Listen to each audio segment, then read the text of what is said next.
Warahmatullahi wabarakatuh. Ya, kita mulai ya. Setelah libur Lebaran, sebelumnya selamat Idul Fitri 1443 Hijriah. Mohon maaf lahir dan batin. Saya selaku dosen, mungkin juga Pak Budi, jika banyak salah, mohon dimaafkan. Dan juga dari adik-adik mahasiswa, segala kesalahan sudah saya maafkan. Jadi kita mulai dari nol lagi, gitu ya. Baik. Untuk hari ini, packing ya, ini nggak ada tugas ya. Waktu itu mau saya kasih tugas, tapi lebaran terus nggak jadi saya kasih tugas. Tapi mudah-mudahan soalnya dapat dipahami dengan baik. Untuk hari ini, saya mencoba untuk kita pindah materi ya.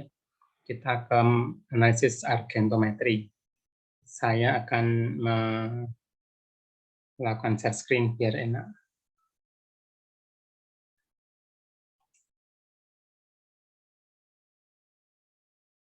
Share screen-nya ke mana ya ini?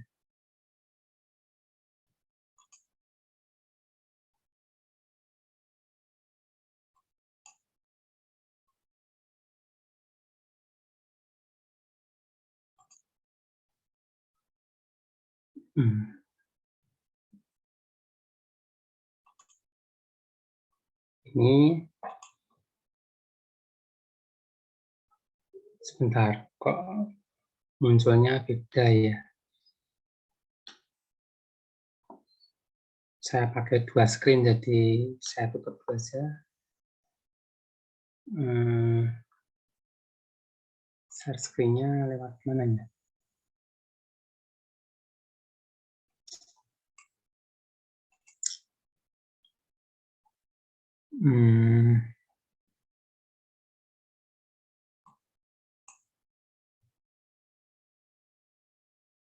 Coba saya ulang ya.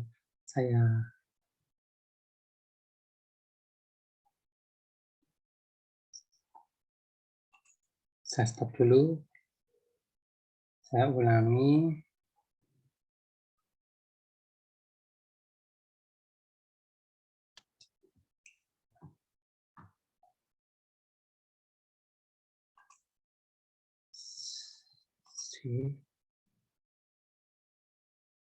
Share.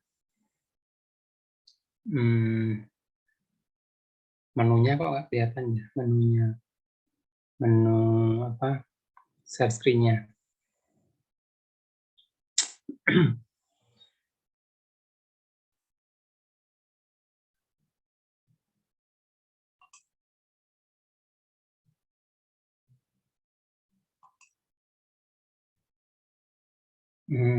Tidak muncul.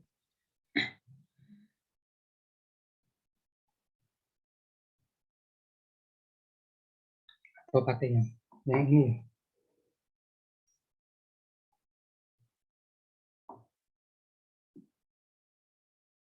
Sebentar, kayaknya pentabnya masalah ini nggak mau muncul. Di tempat kami muncul, Pak. Iya, cuma oh iya, slideshow bukan? Bukan, tapi berupa PPT. PPT ya. Iya. Pengadapan, Pak. Di pentab itu sudah muncul slideshow sehingga bisa orek-orek, cuma yang di laptop kok belum, atau mungkin share screen-nya yang salah tadi saya. Malah nggak bisa ini. Saya cabut dulu pentabnya.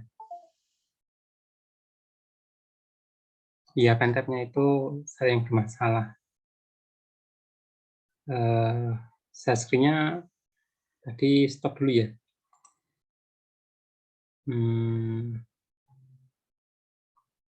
Sebentar. Mungkin ini atau belum saya sambungkan.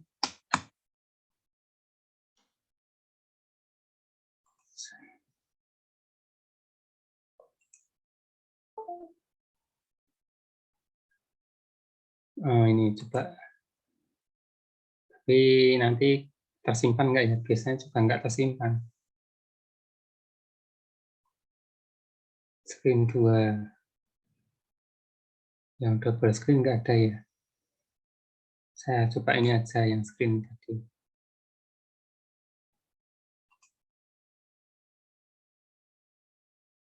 Oh, gimana? Udah. Oh, ini sudah. Ini kemudian display settingnya saya buat duplicate. Nah, oke ya, sudah muncul ya.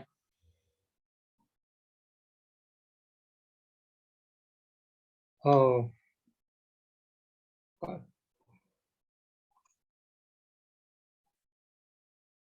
kok disconnect? Oh ya, oke. Mudah-mudahan kelihatan ya. Ini hari ini kita akan membahas tentang titrasi pengendapannya atau lebih dikenal dengan argentometri. Tujuan pembelajarannya adalah setelah mengikuti perkuliahan ini diharapkan mahasiswa mampu menentukan kadar unsur halogen. Jadi titrasi pengendapan ini biasanya digunakan untuk menentukan halogen. Halogen itu golongan berapa? 7A ya. Golongan 7A. Jadi halogen ini. Maaf Bapak, PPT-nya nggak ada. Nggak kelihatan? Iya, nggak ada Pak. Oh, pas screen-nya apa ya?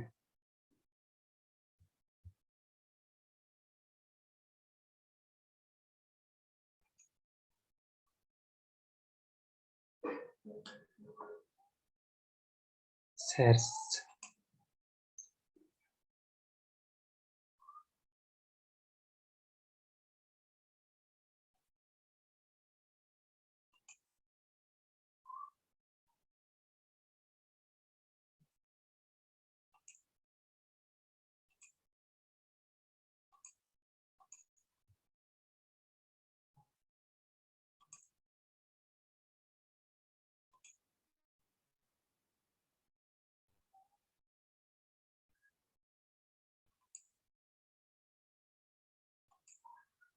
Apakah sudah muncul? Oh, Hilang lagi. hilang lagi ya? Screen sharing has stopped because the external display is disconnect. Atau mungkin baterainya kurang kuat. Bisa installkan baterai yang satunya.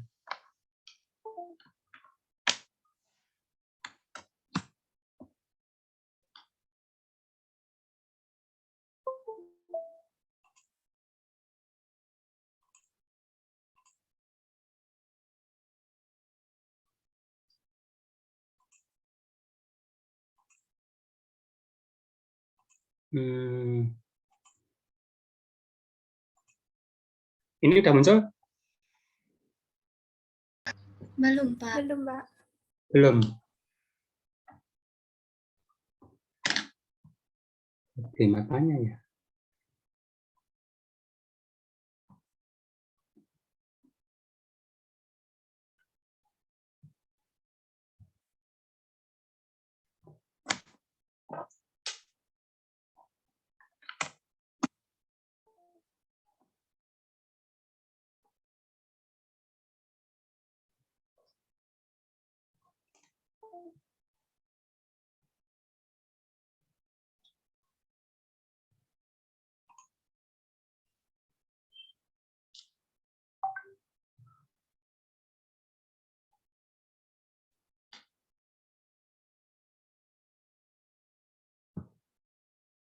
Oh, sebentar, saya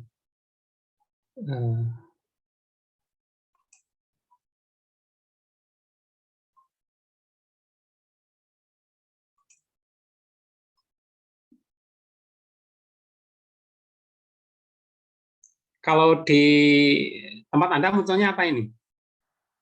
Muncul nggak layarnya? Enggak Pak. Pak, Belum muncul apa-apa, Pak. Oh, muncul apa?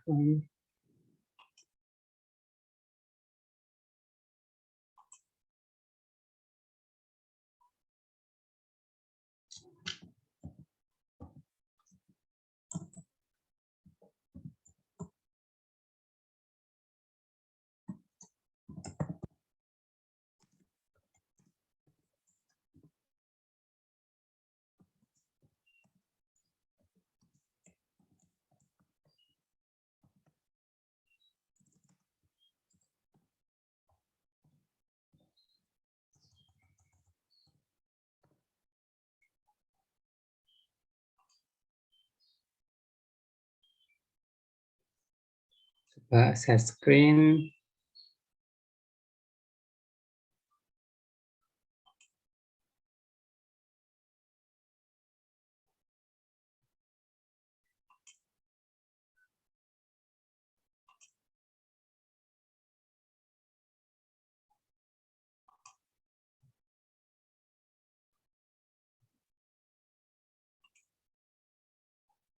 Ini muncul ya,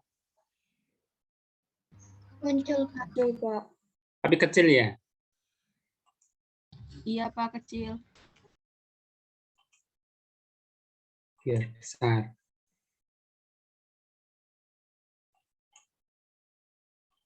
Sudah muncul ya. Sudah, Pak. Oke. Jadi kita mulai dari literasi pengendapan ini.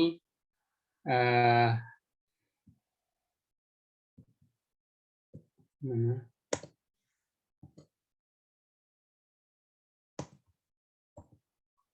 Nggak muncul.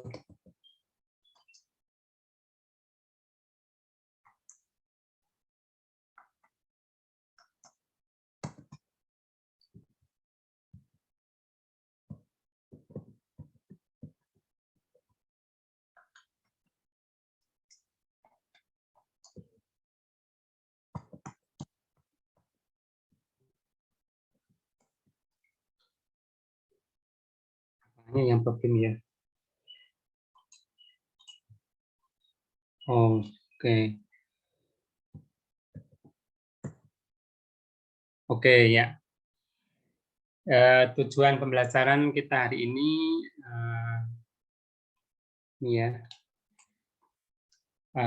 Setelah mengikuti perkuliahan ini diharapkan mahasiswa mampu untuk menentukan kadar unsur halogen. Unsurnya unsur halogen. Jadi di sini halogen ini itu adalah golongan 7A ya. 7A. Di sana ada biasanya yang ditentukan atau diidentifikasi itu adalah unsur fluor, kemudian brom ya.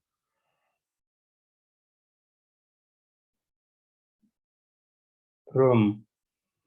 Kemudian juga iodida atau I. Br, Cl, dan I.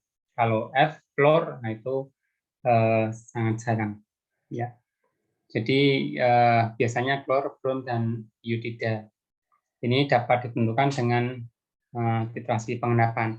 Pada pertemuan yang dahulu kita sudah bicara tentang netralisasi ya. Netralisasi.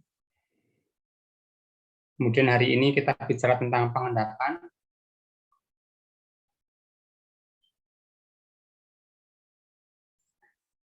Besok kita bicara redox. Jadi ada minimal 3 nanti akan kita bahas. Nah, sekarang kita sampai pada titrasi pengendapan. Nah, ini biasanya atau yang sering dipakai adalah argentometri. Nanti di sini metode yang kita pakai adalah argentometri. Sehingga titrasi pengendapan bisa juga disebut dengan titrasi argentometri. Nah, ada 2 metode. Yang pertama adalah metode Mohr dan kedua adalah metode Volhard. Ya. Ada yang ketiga itu metode Pageant, tapi mungkin kita tidak bahas pada perkuliahan kita. Kita ambil 2 sampel ini pun juga nanti karena terbatasnya waktu mungkin yang Mohr juga sedikit kita bahas nanti yang metode Volhard ya.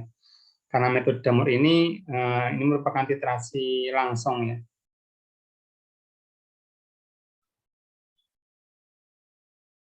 Langsung. Kemudian yang metode Volhard ini titrasi tak langsung. Titrasi tak langsung. Nah, adik-adik sudah tahu ya bedanya titrasi langsung dan titrasi tak langsung. Kalau titrasi langsung itu analit langsung direaksikan dengan larutan standar. Jadi nanti di sini larutan standarnya hanya satu. Ini satu aja, satu saja. Tapi kalau titrasi tak langsung nanti di sini larutan standarnya 2, ada LS1 dan larutan standar yang kedua.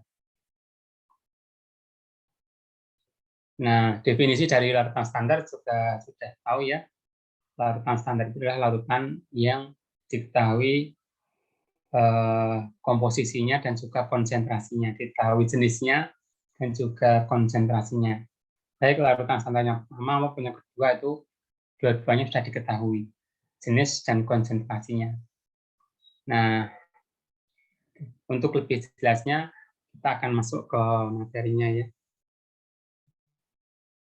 Nah, penentuan kadar suatu analit dalam sampel atas dasar pembentukan endapan. Jadi mengapa disebut dengan titrasi pengendapan? Karena ini merupakan titrasi yang menghasilkan endapan. Walaupun biasanya kalau endapan itu kan ada di bawah, tapi dalam titrasi pengendapan ini mungkin endapannya belum terlihat, tetapi larutannya itu menjadi keruh atau berwarna. Ya. Kalau endapannya berwarna merah, maka larutannya akan menjadi kemerah-merahan. Kalau endapannya berwarna kuning, ya nanti larutannya ke kuning-kuningan. Bisa belum terbentuk endapan, karena syarat untuk terbentuknya endapan itu kan KSP-nya terlampaui, kemudian konsentrasinya banyak, endapannya timbul di bawah. Jadi kalau di sini karena pembentukan endapan itu nanti pada proses setelah titik ekivalen, jadi belum sampai terbentuk endapan ini.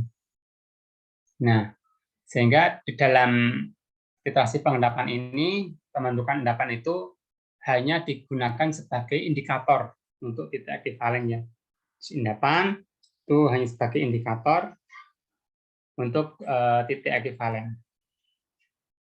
Apa titik ekivalen? Titik ekivalen itu titik yang dimana secara teoritis analit tepat bereaksi dengan larutan standar.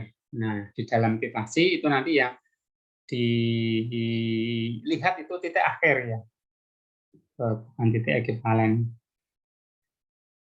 Tapi titrasi yang ideal atau indikatornya ideal itu yang titik ekivalennya sama dengan titik akhir, tapi tidak ada yang ideal ya. Jadi ini hanya pendekatan, nanti indikator yang digunakan itu hanya mendekati saja. Nah, itu. Nah, dalam hal ini digunakan larutan standar perak nitrat, ya, AgNO3. Nanti yang diambil yang Ag-nya. Nanti digunakan dalam reaksi, tetapi larutan yang digunakan kan Ag-nya itu dalam apa? Itu kan harus ada, maka Ag-nya itu dalam argentum nitrat ya, perak nitrat atau AgNO3. Dilarutkan dalam air dengan konsentrasi tertentu nanti menjadi larutan standar. Nah, ini yang ditentukan nanti unsurnya halogen. Ya, tadi sudah saya sebutkan, ini Cl, kemudian Br, dan juga I, iodida. Nah, larutannya nanti terbentuknya adalah endapan. Nah, kemudian metode yang pertama adalah metode Moore. Metode Moore itu tadi di atas sudah saya sebutkan bahwa ini merupakan titrasi langsung. Titrasi langsung. Oke. Titrasi langsung.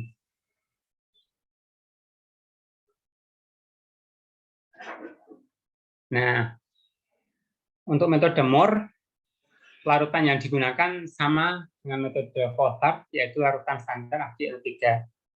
Ini larutan standarnya.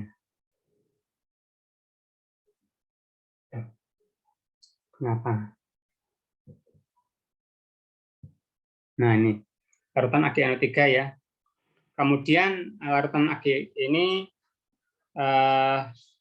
bereaksi dengan indikator. Indikator yang digunakan adalah indikator kromat ya. Kalium kromat atau K2CrO4. Dan nanti akan membentuk senyawa yang berwarna. Nah, jadi kalau misalkan saja analitnya adalah Cl, ini analitnya. Analitnya Cl atau Cl minus ya. Kalau di sampel yang sebelum itu padatan misalnya, maka padatan itu harus dilarutkan dulu dalam air. Kemudian setelah dilarutkan, nanti baru dapat diidentifikasi dengan menggunakan larutan standar Ag03 yang dalam hal ini akan diambil Ag plusnya saja. Ya. Yang diambil. Kemudian reaksinya itu adalah Cl minus ditambah Ag plus nanti membentuk AgCl dan ini merupakan endapan. Di AgCl-nya ini endapan, ya. Nanti AgCl itu endapan putih ya. Endapan, warnanya putih. Nah, kemudian setelah Cl ini habis, ini jadi pada titik ekivalen ini Cl minus itu kan habis ya.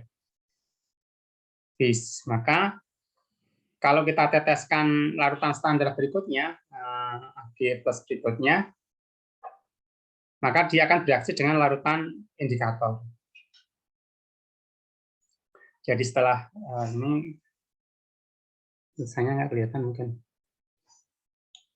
Nah ini.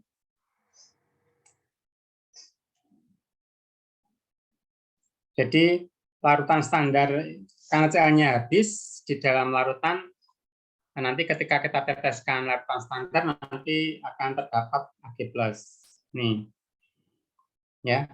Kemudian Ag plus ini, karena Cl-nya sudah habis, maka dia akan bereaksi dengan senyawa lainnya. Dalam hal ini adalah indikatornya yaitu kromat, ion kromat. Terbentuk endapan atau terbentuk senyawa AgCrO4. Ya, nah di sini merupakan endapan yang berwarna merah. Tapi karena indikator itu kan hanya diteteskan, ya ditambahkan beberapa tetes saja, mungkin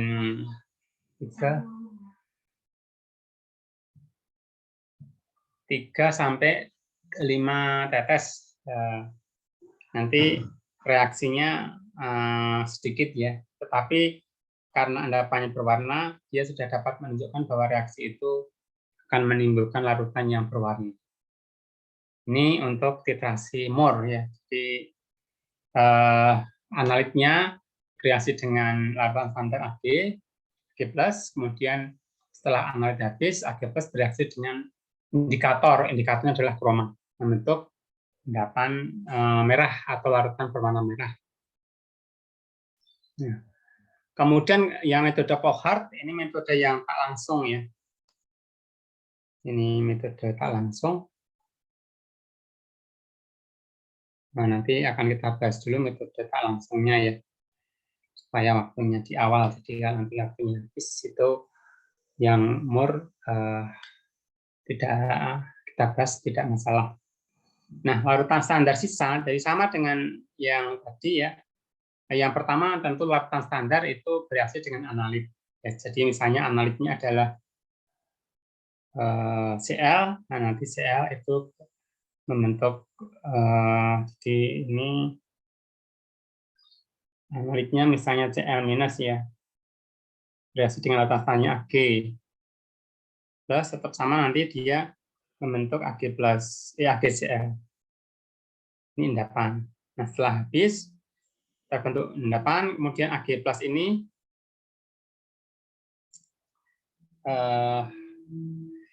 yang tadinya larutan standar ya, nanti karena Ca-nya habis, maka dia akan ditentukan dengan larutan standar yang kedua, sehingga dia menjadi ya semacam analit ya, sehingga dia direaksikan dengan CNS.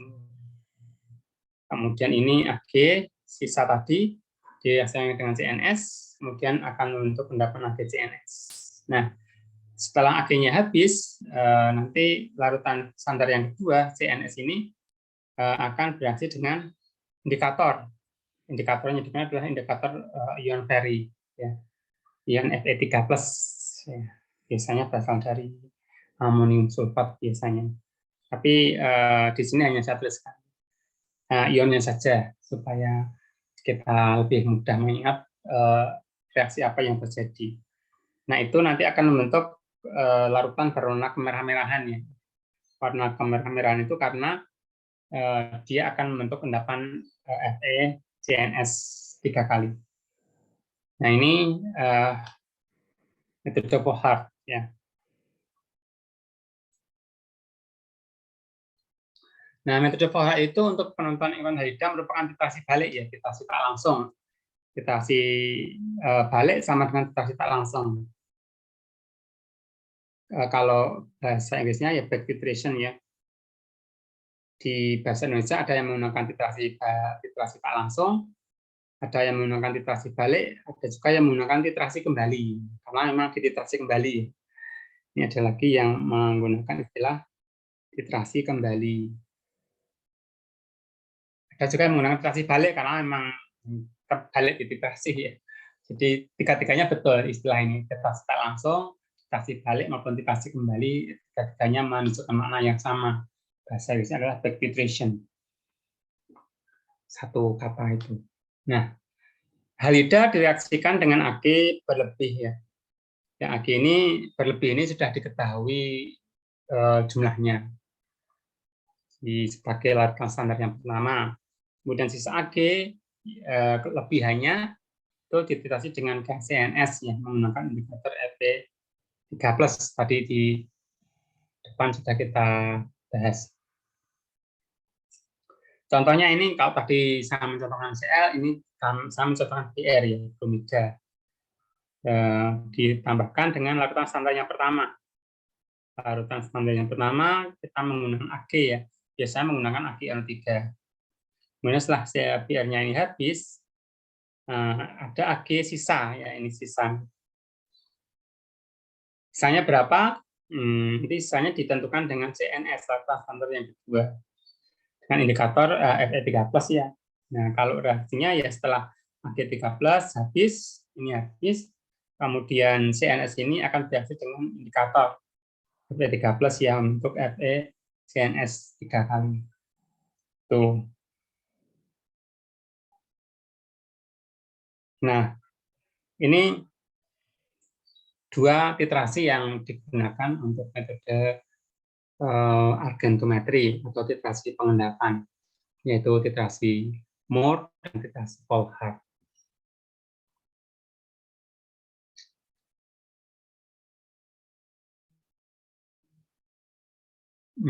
Ini sudah ya.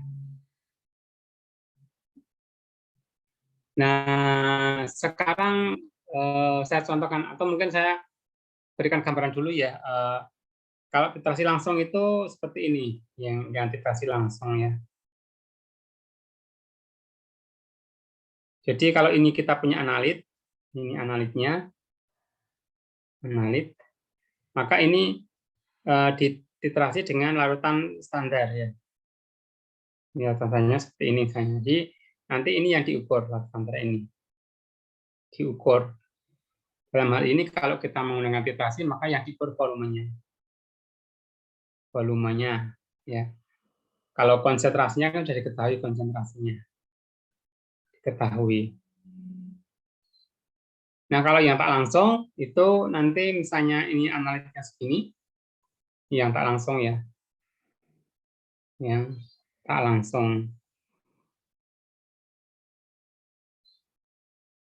Ini analitnya, maka pertama kali dia akan direaksikan dengan larutan standar yang pertama. Ini pakai hijau aja ya. Ini larutan standar yang pertama. Ini jumlahnya diketahui dengan pasti. Jadi yang pertama tadi ini adalah analit. Analit. Kemudian yang ini adalah larutan standar yang pertama. Nah, larutan standar yang pertama itu larutan sudah diketahui volumenya dan juga konsentrasinya ya, atau jumlahnya diketahui. Ini diketahui jumlahnya. Misalnya molnya diketahui. Ya. Kemudian itu akan terjadi reaksi di sini. Reaksinya ini akan ada reaksi sama ya di ini akan bereaksi sejumlah yang sama dengan analitnya. Maka ini saya gambarkan seperti ini reaksinya ya. Nah, kemudian ada sisa di situ. Sisanya, misalnya ini sisanya. Nah, ini sisa. Sisa dari larutan standar yang pertama. Nah, sisa dari larutan standar yang pertama itu nanti ditentukan dengan LS yang kedua, larutan standar yang kedua. Jadi nanti seperti ini. Ya, ini ilustrasinya seperti ini. Ini adalah larutan standar yang kedua. Sehingga kalau di sini di dalam titrasi langsung tadi di sini yang pertama itu nanti analit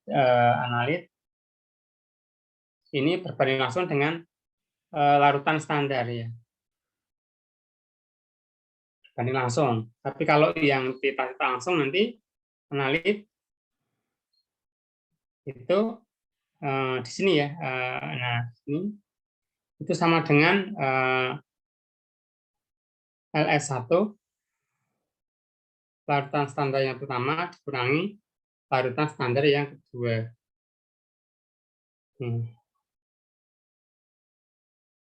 Nah, jadi ilustrasinya ya seperti ini. Kalau di sini sisanya tadi, maka ini analitnya. Nah, ini analit. Nah, jadi seperti itu untuk ilustrasinya.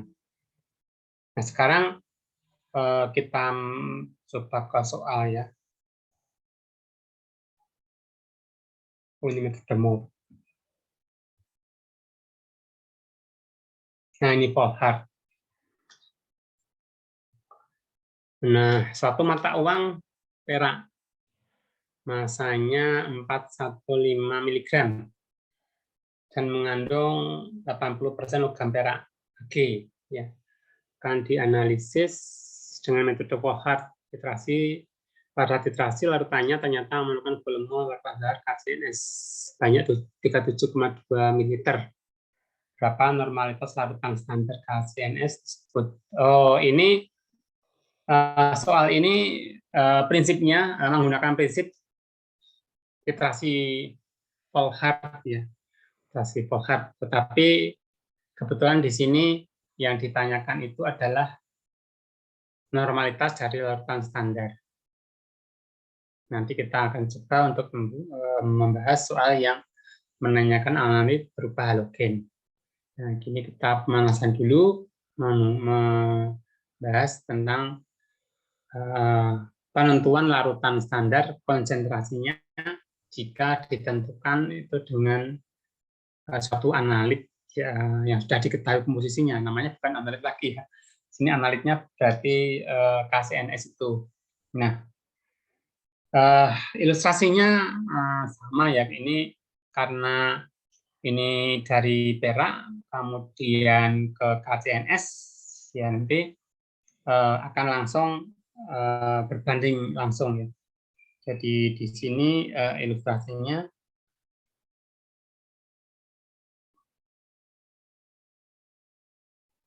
saya ambil pensil merah dulu. Nah, ini suatu mata uang perak masanya 415 mg dan mengandung 80% logam perak. Nah, kita buat ilustrasinya logamnya seperti ini ya. Ya, kebetulan kalau logam itu gunter ya. Nih, biar menyerupai yang sebenarnya. Ternyata ini 80%-nya itu Ag. Jadi yang di asli ini 80% itu Ag. Berarti dia campuran nih. Mata uang campuran. Perak campur dengan yang lain gitu ya maksudnya. Ini masanya 415 mg. Nah, gitu. Kemudian 80%-nya adalah Ag. Diambil dengan metode Volhard. Nah, pada titrasi larutannya, artinya semua sampel ini semua seberat 415 mg sampel ini kita larutkan ke dalam larutan, kemudian semuanya dititrasi. Kan ada juga tuh yang hanya diambil sebagian, misalnya dilarutkan dalam 100 ml Quades, kemudian diambil 10 ml atau diambil 20 liter. Nanti perhitungannya harus menyesuaikan. Nah, kalau ini kan semuanya ya, jadi nanti kita hitung semuanya. Kemudian ternyata memerlukan volume larutan KCNS, ini KCNS itu 37,2 ml. Nah, ditanyakan berapa normalitasnya. Nah, begini. Ya. Nah, yang pertama kita perlu ketahui dulu untuk ekivalensinya ya, ekivalensi dari perak, karena di dalam titrasi pengendapan itu berbeda dengan titralisasi dan juga berbeda dengan titrasi redox. Kalau titralisasi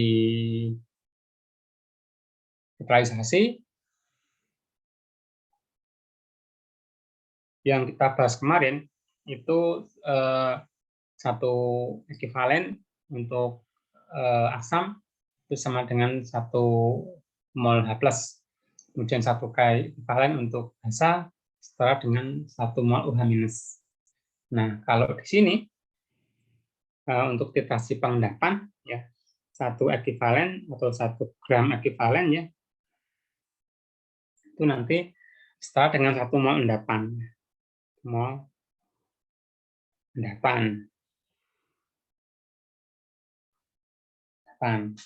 Nah, karena di sini Ag itu nanti membentuk 1 mol endapan dengan KCNS ya.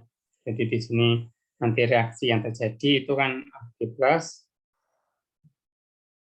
tambah dengan CNS ya. Nanti yang untuk Ag CNS. Karena ini koefisiennya 1, 1, 1, juga 1. Maka 1 gram ekivalen itu setara dengan 1 mol Ag+. Standarnya, kemudian juga 1 mol CNS atau KCNS sama itu. Ini 1 mol KCNS ya. Nah, kemudian massa atom relatif dari Ag-nya ini diketahui ya, 108. Oke. Nah, sekarang saya akan pindah ke papan tulis yang baru. Kita hitung dulu untuk Ag. Untuk G. Tadi massa sampelnya kan 415 ya. 415 gram sampel. Dan miligram ya tadi ya. Nah, miligram.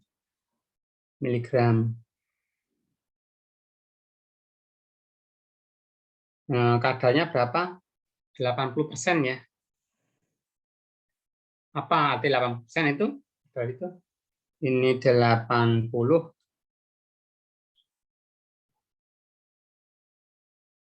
Mana enggak muncul? 8. Bilang lagi. 80 gram Ag setiap 100 gram sampel. Nah, sampel. Nanti yang gram sampel itu bisa di cancel. Gram sampel dengan ini. Nah, gini jadinya miligram. Oke. Itu saya hitung dulu pakai kalkulator. 415 kali 80 dibagi 100. 332, berarti dia mengandung 332. 32 miligram, pokoknya ya. Miligram Ag. Nah, ini. Nah, ini massa Ag-nya. Kemudian tadi Ag itu MR-nya 108, AR-nya 108. Maka kita jadikan molnya. Nanti di sini saya kalikan setiap 1 mol. Kok hilang? Mol Ag itu beratnya 108 gram. 1 mol ini ya, atas ini ya. Ini sama dengan D332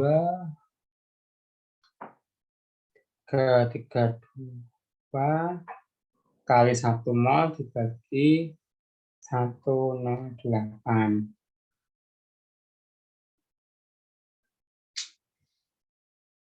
3,07. Ini sama dengan 3,07. Kok hilang? 3,07. Yang tadi satuannya gram dengan gram dicancel, jadi ini satuannya dengan mili dengan mol. Ya. Satuannya ini adalah mili mol. Nah, gitu. Nah, di atas tadi satu ini 1 mol Ag plus sama dengan 1 gram ekivalen. Ini kita gunakan sebagai faktor konversi. Sini kali 1 mol Ag sama dengan 1 gram ekivalen. Berarti di sini sama dengan 3,07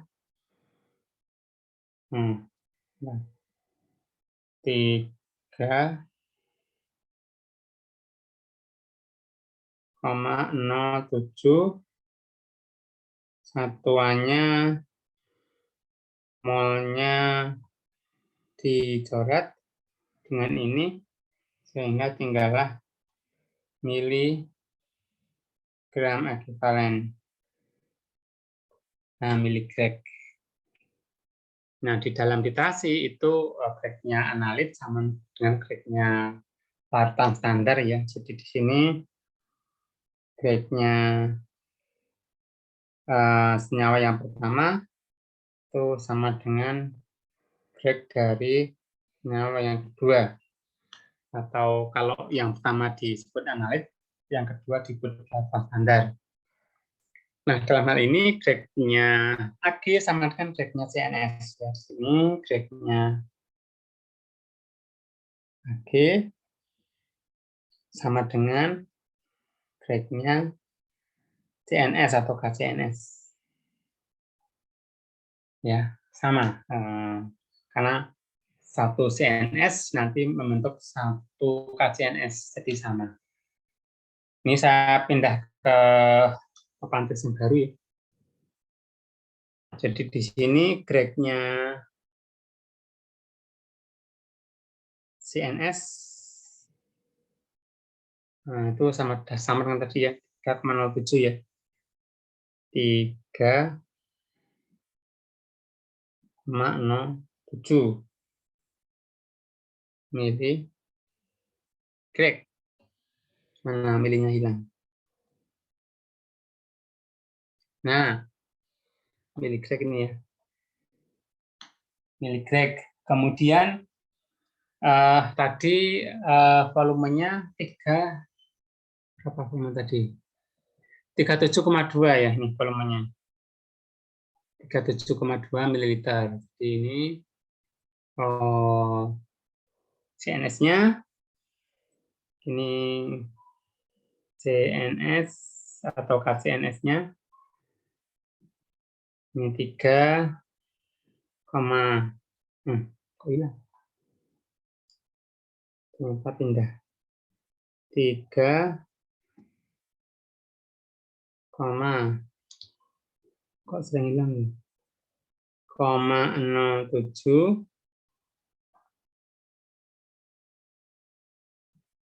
miligrad per 37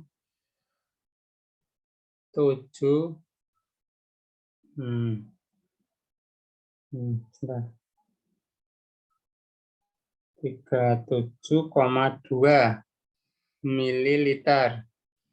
Sehingga mili dengan mili di cancel, jadinya ini tinggal sekian grad per liter. Sama dengan normal, sama dengan N-nya ya. Itu 3,07 per 37 per 37,2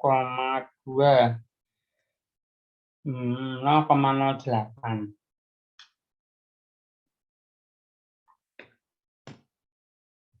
sama dengan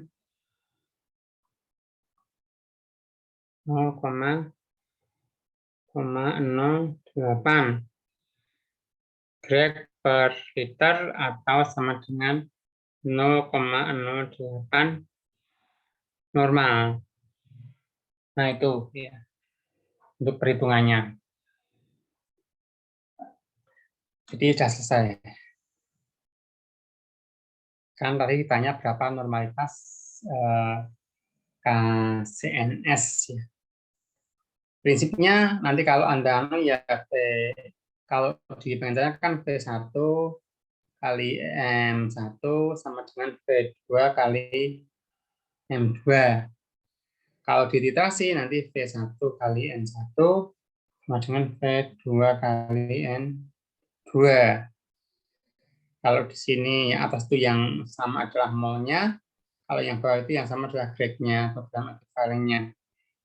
Misalnya nanti dalam grade nanti juga konversinya dalam grade, jadi sama nantinya ya.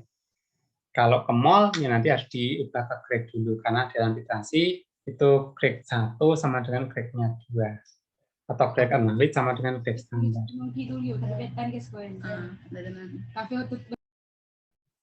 Kemudian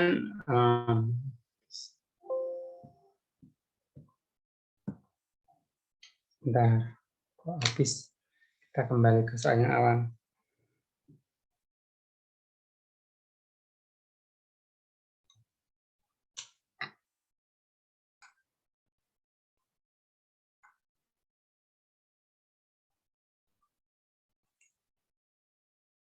Timur.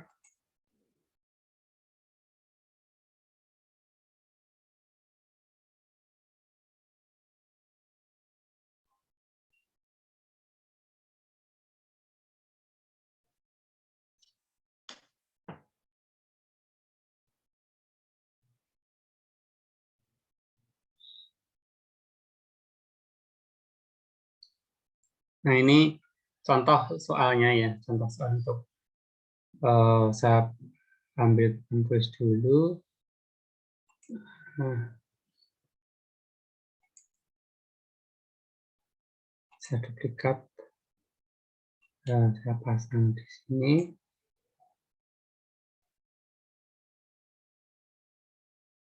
Mudah-mudahan cukup satu ya.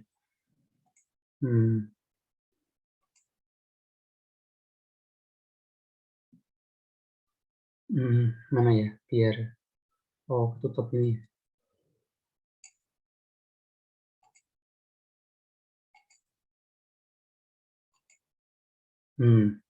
Oke. Problem 1. Jadi ini saya ambilkan soal di bahasa Inggris ya. Sekian gram campuran ya. 0.3 to 4 gram mixture of anhydrosilver halides was dissolved in 50 milliliter of 0.16 molar potassium cyanide solution. Kemudian the excess of cyanide is required 28.1 milliliter of 0.1 normal silver nitrate solution for rectification. Calculate the silver content in the mixture. Nah, ini menggunakan dua larutan standar. Di analitnya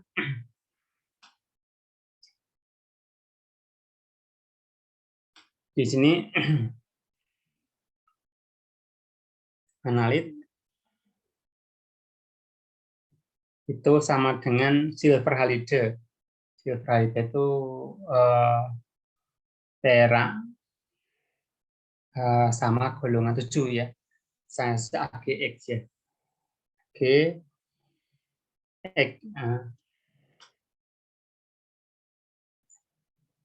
AgX. Kemudian di sini dilarutkan ke dalam 50 ml potasium cyanida. Jadi di sini potasium cyanida itu potasium cyanidanya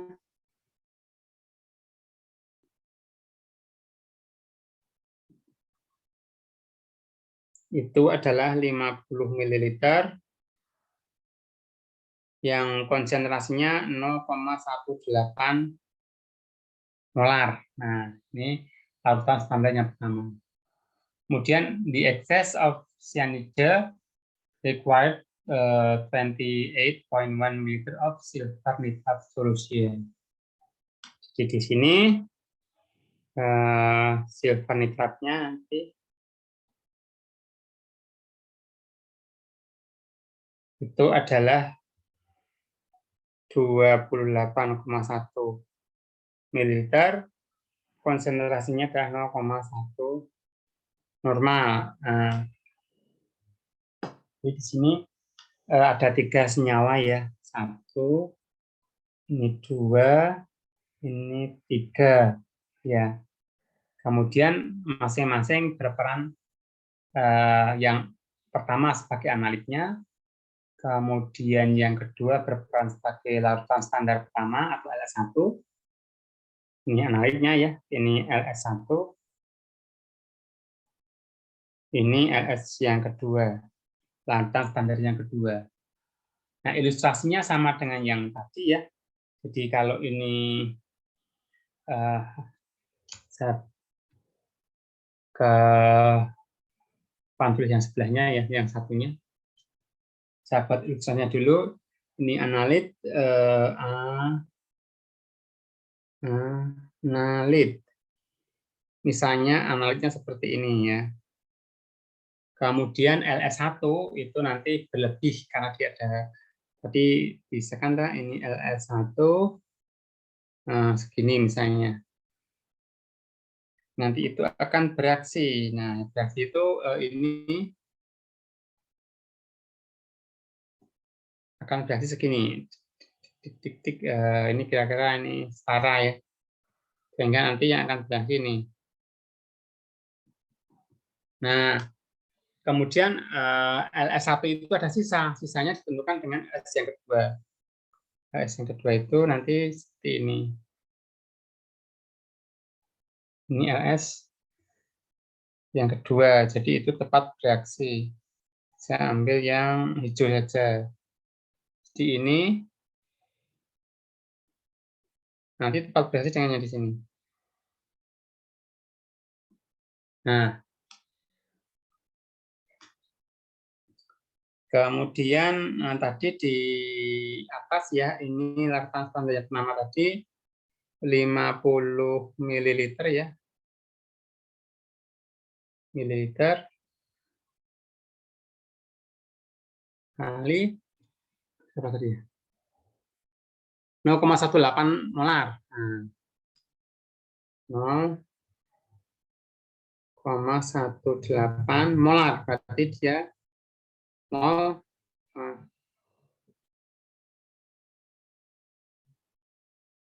mol per liter. Nah, kalau cyanida itu 1 mol 1 normal ya. Jadi di sini setiap 1 mol cyanida LS1 tadi ini 1 gram ekivalen. Jadi itu nanti bisa di-cancel, ini semuanya di-cancel ini liter dengan liter di sini di-cancel, nanti tinggal sekian miligrek ya. Tinggal ini kali ini miligrek ya. Saya hitung dulu dengan kalkulator.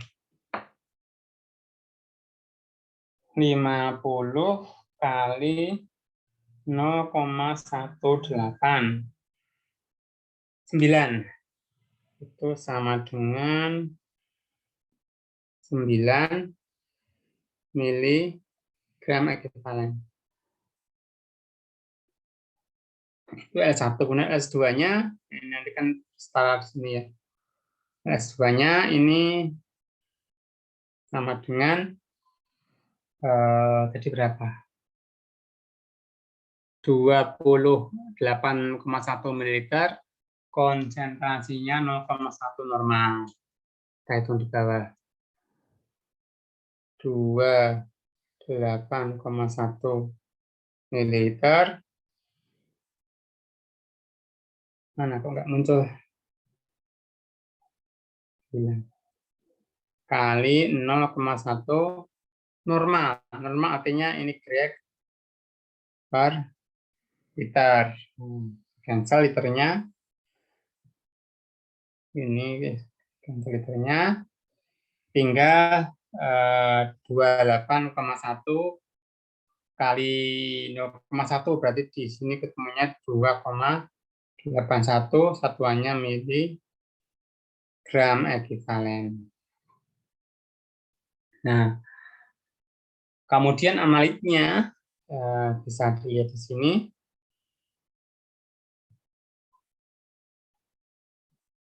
Ini secara aktual di sini analitnya.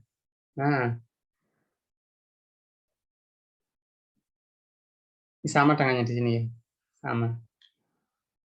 Di analitnya, kalau melihat ilustrasi ini, analit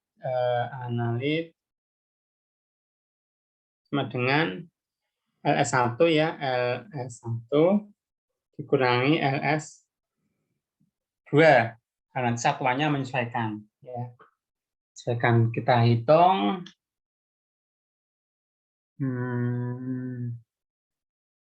Ini papan tulisnya kurang ya. Saya buat lagi ya. Harusnya tadi dibuat agak apanya nih. Biar nggak bolak-balik ya.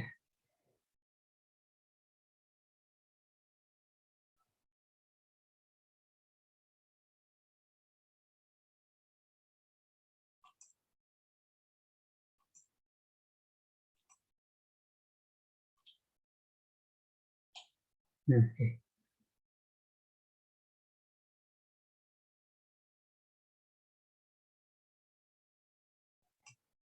Bentar.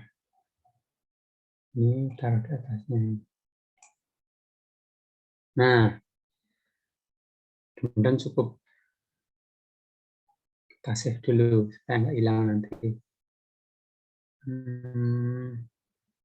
Ini slideshow.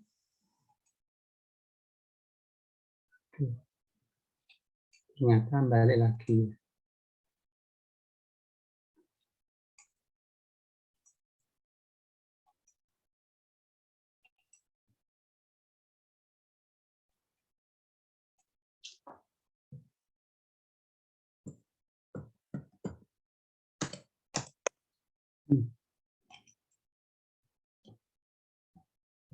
Nah, sampai situ aja ya. Itu LS analis sama dengan LS1 Mana kok nggak kelihatan bukannya?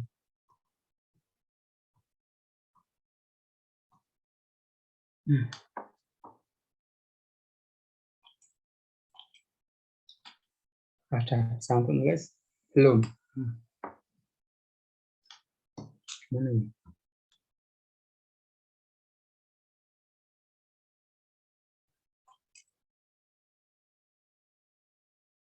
Dulu. N.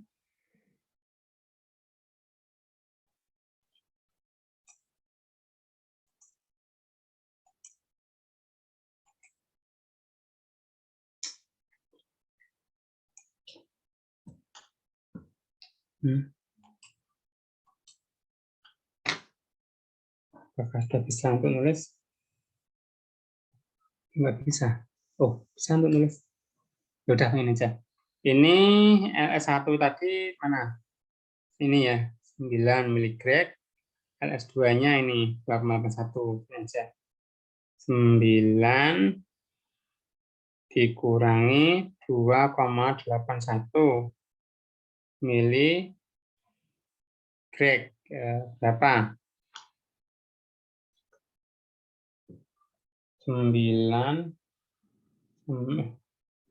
9 dikurangi 2,81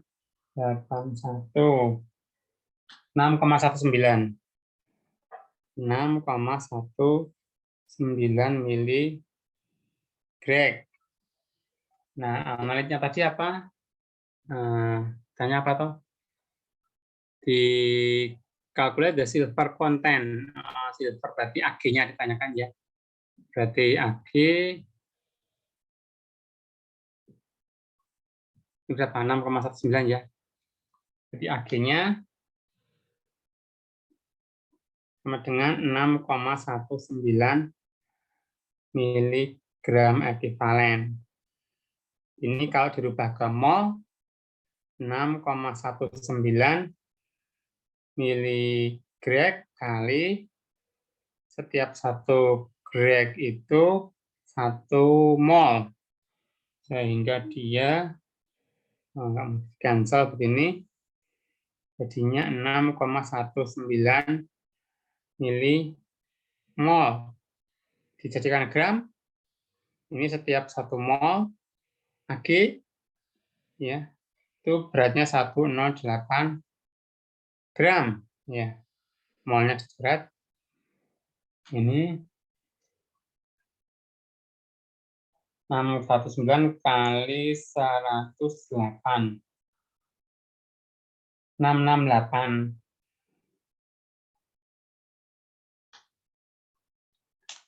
66852. Itu ya tadi ya. 619 kali 108. 668,5 miligram. Kok beratnya lebih dari tadi dapat 24 mililiter.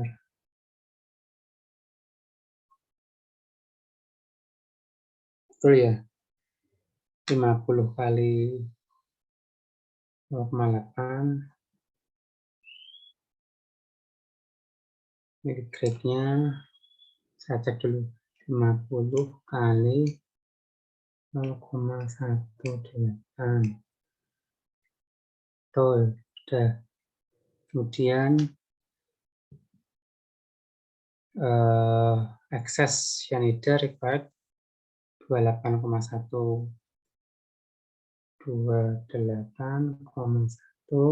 kali 0,1 2,1 betul. Kemudian 9 dikurangi 2,81 itu 6,19. 6,19 itu silver halidenya.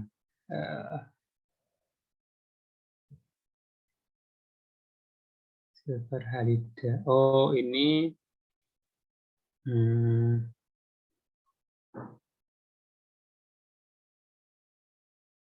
sudah betul.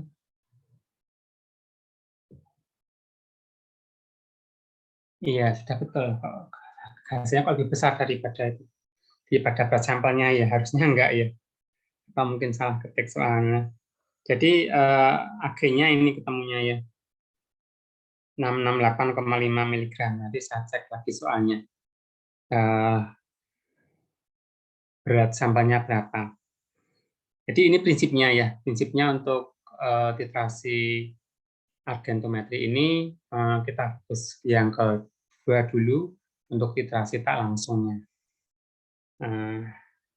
Jadi analitnya nanti itu grek dari larutan standar pertama kurangi grek larutan standar yang kedua.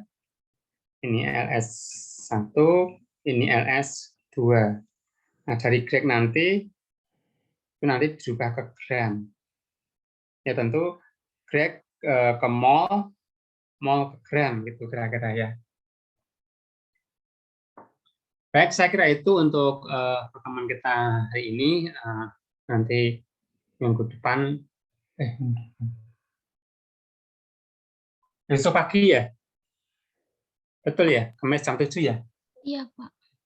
Besok pagi saya ambilkan soal lagi untuk mempertajam apa yang telah kita bahas hari ini ya. Mudah-mudahan besok bisa minimal 2 soal, yang satu berat, satu more, mudah-mudahan. Saya kira itu, saya akhiri sampai sini. Assalamualaikum warahmatullahi wabarakatuh. Bapak, bertanya, presentasinya bagaimana, Pak? Gimana? Untuk presensinya bagaimana? Atau seperti biasa menggunakan Google Form? Oh, presensinya di daring tadi ada. Sampai 2.30 tadi saya lenggari. Tapi nanti kalau nggak bisa presensi, mohon untuk koordinasi dengan ketua kelas ya, nanti diinformasikan ke saya untuk saya input manual. Oh, baik, Pak. Terima kasih. Iya, ya, sama-sama. Saya stop share screen ya. Kemudian saya pamit untuk dari Zoom.